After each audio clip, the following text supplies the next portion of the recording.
خواجه شمس‌الدین محمد حافظ شیرازی، معروف به لسان الغیب و ترجمان الاسرار، شاعر و غزلسرای قرن هشتم هجری قمری در شیراز متولد شده است.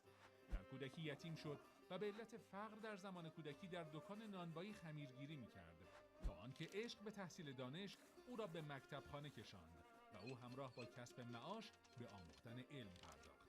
در جوانی به آموختن قرآن و ادب عربی و اسلامی مشغول شد و پیش استادش قوام الدین حفظ قرآن به قرائات 14گانه را آموخت. حافظ به گوشه‌گیری و تخیلات شاعرانه بیشتر از سیر و سفر علاقه داشت، جوری که وقتی شهرت شاعر نوازی سلطان محمود دکنی به فارس رسید، حافظ به قصد دیدار دکن از شیراز به هرمز رفت و سوار کشتی شد، اما بعد از مدتی دریا ناآرام گشت و حافظ پشیمان شد و از همان راهی که آمده بود برگشت.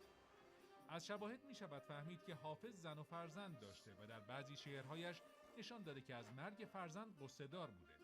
احتمالاً حافظ سلمان ساوجی را در جایگاه استادی می دانسته، تا حدی که تأثیر اشعار او در شعرهای حافظ مشهود است. گوته شاعر آلمانی دیوان غربی شرقیش را به حافظ تقدیم کرده و در توصیفش میگوید حافظ در اشعارش حقیقتی انکارناپذیر را ماندگار کرده. او هیچ همتایی ندارد و این تنها نظر یکی از نویسندگانی است که حقیقت حافظ را خوب شناخته‌اند.